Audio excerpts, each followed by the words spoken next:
So there's been a lot of talk in the recent days about a ceasefire. And Trump said he said, tweet these horrific things about ending a whole civilization tonight. And then at the final hour said that they had proposed a 10-point plan and that there was going to be a 2-week ceasefire.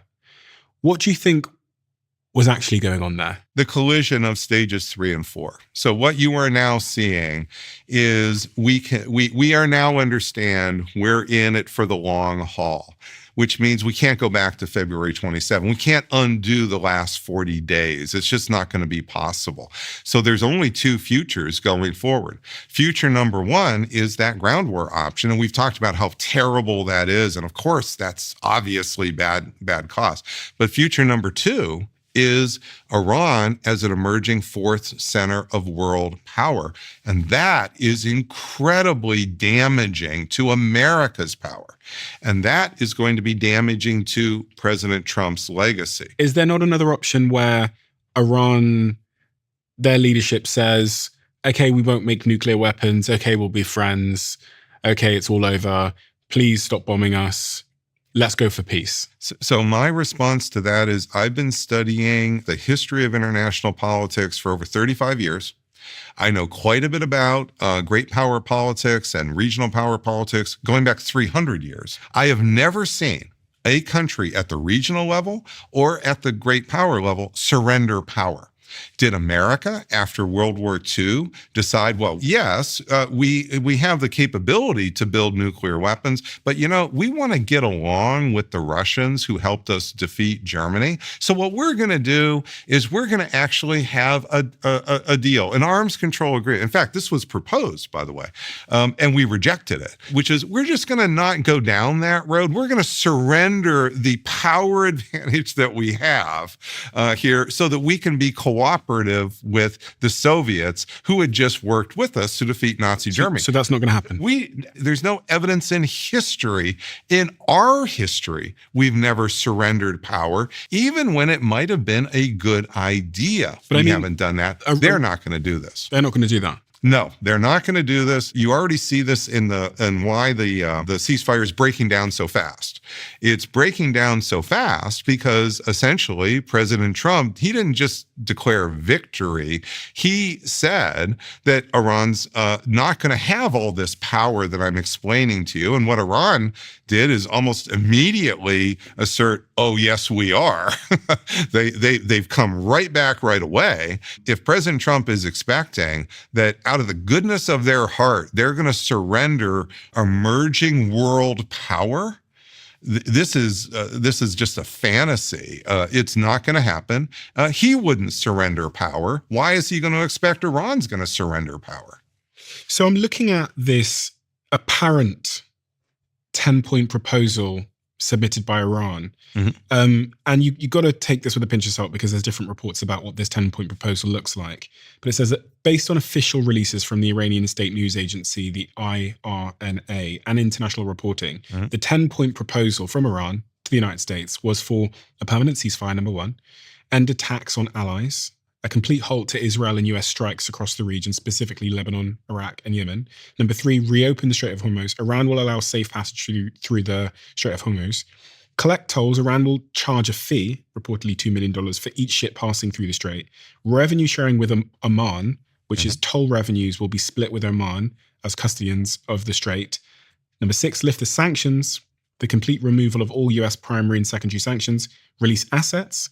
Number 7, the immediate return of all frozen Iranian funds held abroad. Number 8, the right to enrich uranium. US acceptance of Iran's right to domestic uranium enrichment while Iran commits to not seeking nuclear weapons. Number 9, war reparations, full compensation paid to Iran for reconstruction costs from the bombing. And lastly, number 10, the termination of all UN resolutions against the regime and a new binding UN Security Council resolution to enforce this deal. Now, listen, I don't know a lot about what I'm talking about, so that's the disclaimer. However, it sounds like a good deal for Iran in many respects. On every single point. And it also validates Iran as an emerging world power. So all of those points in the details, if you think of them as a flow diagram, all 10 of them are adding up to validation of Iran as top in the hierarchy in the Persian Gulf. So why is it so important to be the number one strongest state in the world? It's because in the last 300 years, whether it was Britain, the United States, or whether it's China in the future, the number one state typically dictates the rules of how the world systems operate. Well, what you're seeing with Iran is they want to dictate the rules in the Persian Gulf, and that's what that is.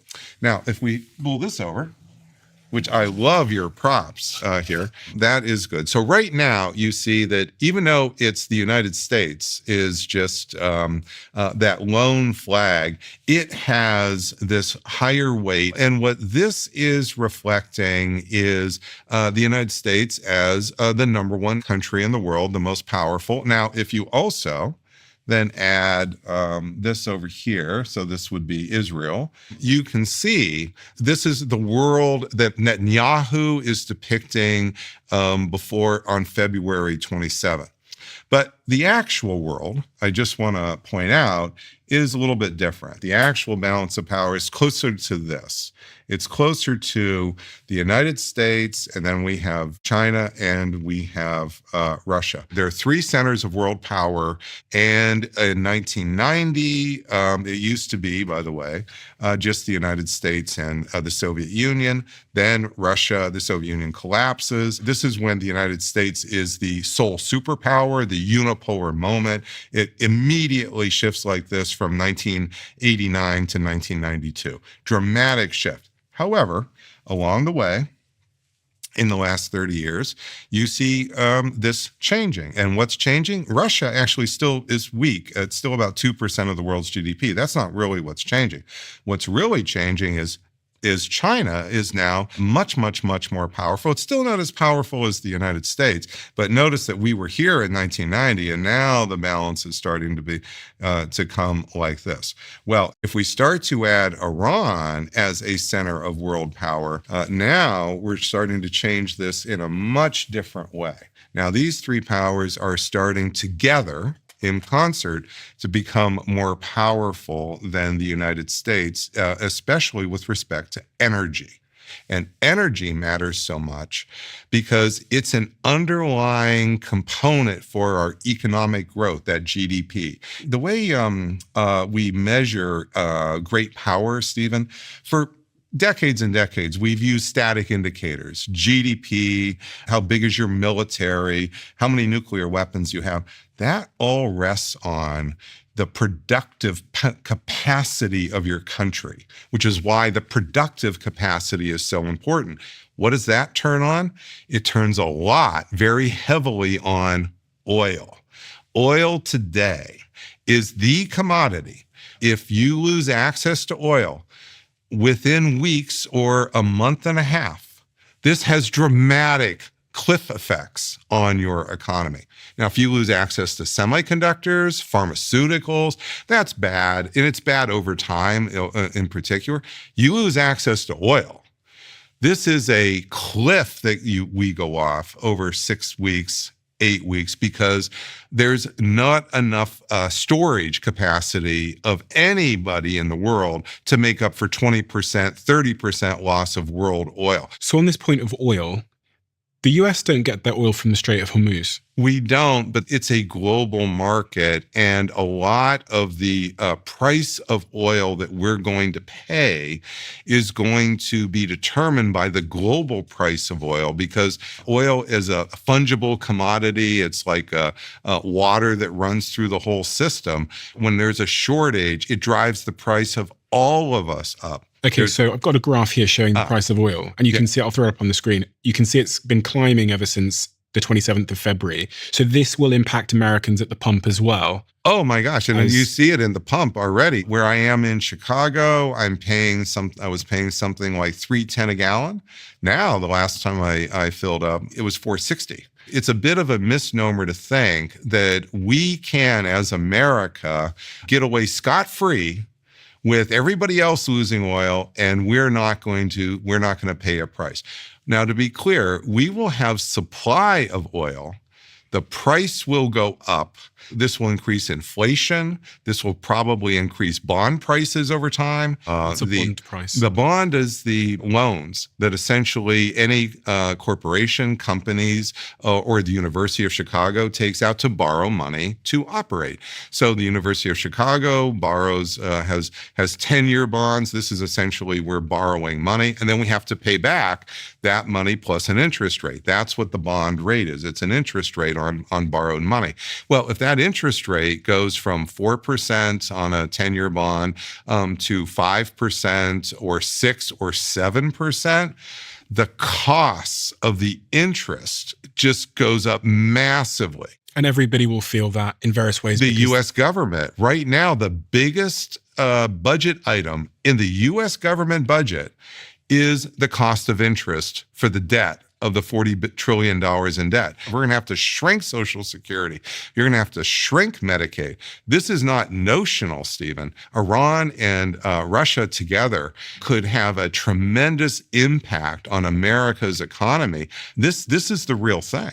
So with your balance of power analogy, this is where we could get to. This is where we could get to with the next several years. I would say probably 2 years out. I would say that America has an edge, and I'm trying to depict it as it's like about a 25 or 30% edge from the combination of China and Russia today. And China is gaining, but still, it's actually slow year by year. So you'll see a little bit of an uptick. So maybe I'm trying to depict from, say, a third advantage for the United States to maybe 30%, 28% in the next 4 or 5 years. You add Iran to this, and then especially these combinations I'm describing where they can do things together. Now, in the next several years, you're actually talking about the scales where these three are stronger than America, where I'm not talking about just America's losing it incrementally. You're getting abrupt changes in the world balance of power. So what happens now if Trump just pulls out? This is the world. Iran is an oil hegemon in the Persian Gulf. Within a year or so, they're very likely to have nuclear weapons. I'm saying the pro-democracy movement is going to be pounding the table to get nuclear weapons. They're going to want to deter any idea from Trump of hitting them again. And then I'm saying beyond that, you have the possibility of Iran and Russia deciding to cooperate here to strangle and coerce the United States. And if the United States doesn't kowtow to them, then they can pull that oil off the market. So what should Trump do you think? If you were president of the United States, what would you do right now? So when I was here 40 days ago, we had the same question. And what I said was we needed to accept that there would be a deal. And we were going to have to accept that the deal that Iran was offering us on February 27, where they would get to keep their 3.5% enriched uranium, wasn't going to be good enough. We were going to have to lift oil sanctions. We're going to have to do various things to sweeten the deal, so to speak.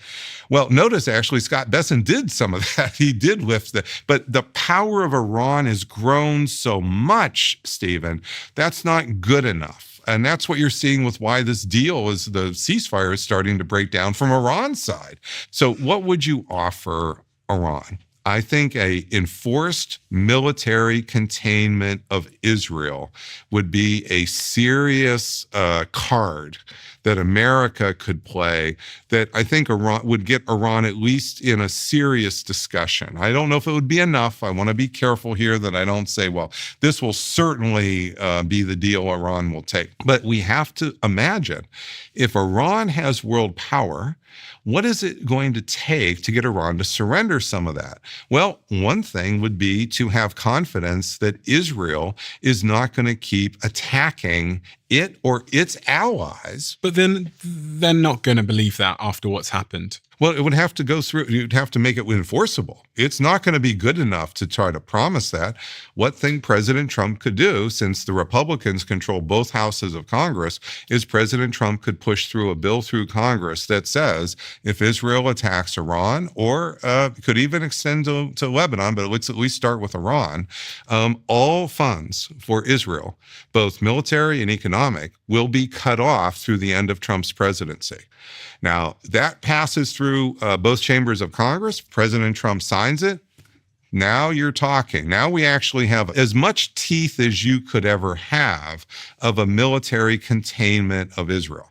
So presumably in such a scenario, Iran would continue to enrich uranium because they've now had a taste of what can happen to them if they're powerless. Well, let me extend this a little bit more. So let's talk about Article 2 of the deal that's going to go through the Congress. Israel joins the NPT, and that is the quid pro quo for getting Iran to accept the on-site inspections of its 3.5% enriched uranium. So Israel gets to have its Dimona nuclear power plant where it has plutonium for its nuclear weapons that's measured by the Non-Proliferation Treaty, the IAEA. Those are the inspectors.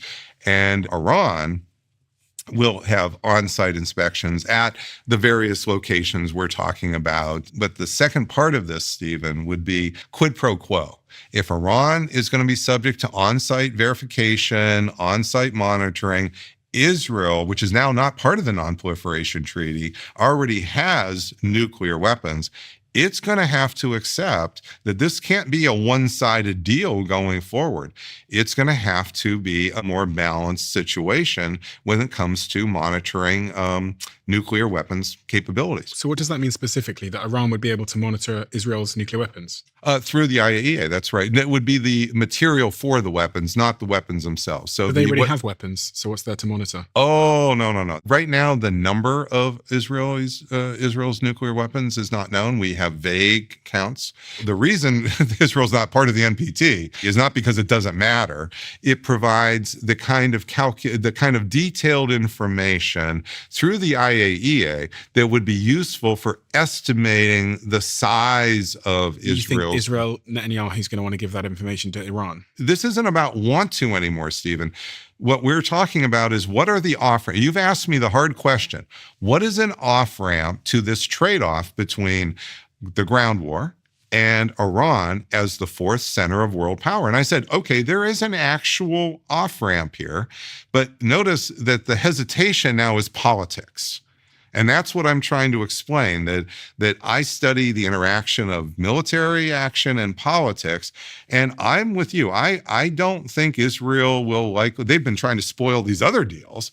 I don't think Israel is going to allow this to occur. But now then we're right back to the trade-off that nobody wants to confront. So what do you think is going to happen?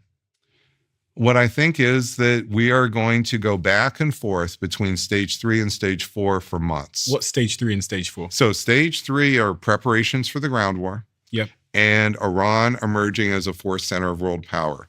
I think both of these are likely to go on for months. I think that for stage 3, the ground war option to truly be taken off the table, you would need to see America withdrawing its military forces. You would need to see all the carriers leave the region and go back to other parts of the world. You would need to see the Marines that have been moved to the Gulf go back to Camp Pendleton in California, go back to Japan. You need to see the hundreds of aircraft like the F-35s, for example, that have been moved to the region. They all need to go back to their pre-war locations. So we're going to bounce between stage 3 and stage 4. Yep, that's the diagram. So the new diagram I'm trying to... We just, I think there's still, if you pushed me on this last time, I still say there's a 70% chance that we're going to start a ground operation. And it's not because President Trump wants it. It's not because he's not trying to avoid it. It's because there's a trap. And the trap that he's going to face is he really willing to be the president where under his presidency, Iran detonates a nuclear weapon to demonstrate it has nuclear power? From his rhetoric, and listen, these are just the tweets, it seems like the alternate option he's considered when he talks about bombing the infrastructure and bridges and roads and power plants is just completely decapitating the country. And I think in his own words, sending it back to the Stone Ages. This as will come back. option. This will come back, but it would be, as I believe, the precursor to more ground operations. Do you think he would So rather... I don't think that this will be a case where you do the electric power targeting and then it's done. Finally, he's satisfied. He's pounded them enough and walk away, because you do the electric power targeting, you have further incentivized 92 million. They still have the enriched uranium. You have 92 million people desperate now for not just getting a nuclear weapon for deterrence, but for payback. And so you will find the pressure for the ground war will be even more intense in the aftermath of all of that. This idea they're going to be bombed back to the Stone Ages where we won't worry about them anymore. They're going to be this minor country that we will just ignore. As long as they have 1,000 pounds of 60% enriched uranium, 10,000 pounds of 5 and 20% enriched uranium, this will just not be the case. So you still think the most plausible, probable outcome is that Trump ends up sending ground troops in specifically to do two things? I think I remember you saying last time. One of them is to go and get the uranium. Yep. And the second, I believe, is to defend the Strait of Hormuz. Yep. I think these are the two things that are on the table. And you think it's probably going to take several months? I think it could go on, yes, for months, because I think that you are going to see that there's going to be this back and forth. And the way to monitor this, so you can see, is the timeline speeding up or slowing down, is literally the movement of the deployed troops. Don't track this by what the negotiations are. Don't track this by what comes out of President Trump's mouth or even the Iranians' mouth. Track this by the movement of forces. That is the best indicator of what's going to come.